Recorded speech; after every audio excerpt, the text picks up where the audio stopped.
Okay, we've got more breaking news coming in. Prime Minister Modi has just had a phone call with Ukrainian President Zelenskyy. The phone call lasted for about 35 minutes. That's a pretty long call. The two leaders discussed this evolving situation in Ukraine. Prime Minister Modi is said to have appreciated the continuing direct dialogue between Russia and Ukraine.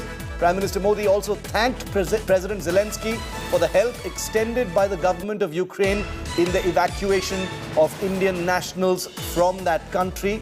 Prime Minister Modi also sought the continued support of the government of Ukraine in the ongoing efforts for the evacuation of Indian nationals, especially from Sumy. This is what we are hearing from our sources in the Prime Minister's office. A 35-minute phone call between Prime Minister Modi and Zelenskyy, where they talked about the modalities of the final stretch of Operation Ganga and the evacuation of, the numbers that continue to be pretty high. Almost 1,000 Indian students, 700 to 1,000 students who continue to remain in Ukraine at this point of time. Many of them in the city of Sumy, which goes into ceasefire mode from the Russian side in just about 7 minutes from now. 7 minutes from now, the ceasefire begins in Sumy. 35-minute phone call between Prime Minister Modi and President Zelenskyy of Ukraine. Geeta Mohan is still on the ground with us from Kyiv. Geeta, what are you hearing? Important phone call. 35 minutes is, means it was a substantive, detailed discussion between the two leaders. Obviously, the focal point will have been the ceasefire that's been called by Russia and what is, by all accounts, the final leg of the evacuation of Indians from Ukraine.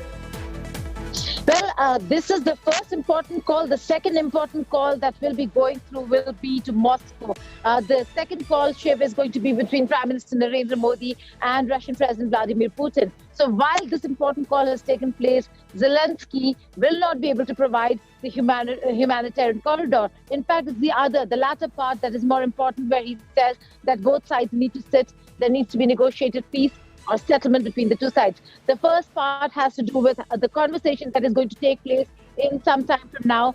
And we will hear as to what the conversation between Prime Minister Narendra Modi and President Putin is going to be, because this humanitarian corridor can only be possible if Russia stops bombing or shelling these areas which have a lot of foreign students and Indian students especially.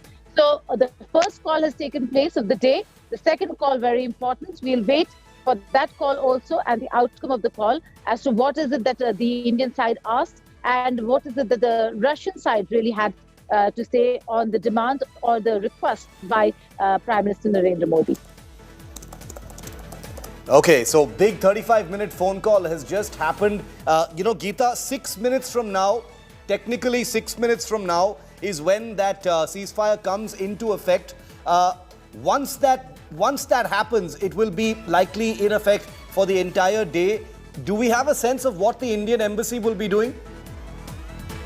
Well, the mission in Lviv, the officers there present in Lviv and the officers present on the other side of the border, they will start, they already have, they're not waiting, they already have started looking at mobilization via transportation, buses, and so on and so forth. Again, they're using a lot of the Indian community or the student coordinators, the ones who were involved in admissions for students over here. They have a lot of local contacts to ensure that public transportation is available for these students to really travel from the eastern parts to the western front.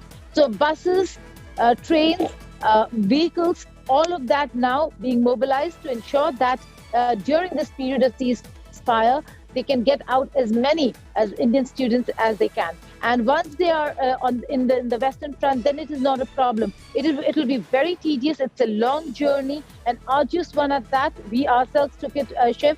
So once they're on the safer side, they'll take it slow. There'll be long queues. They're not the only ones. A long wait to cross the borders from various border points, whether it's Poland, Hungary, Slovakia, Romania. We're looking at various border points where the students will be distributed and then taken in, from where flights will take them home. So mobilization efforts now on to ensure that this ceasefire is used optimally to get all the Indian students out. Okay, thanks very much. Thanks very much, Geeta, for getting us the latest on that.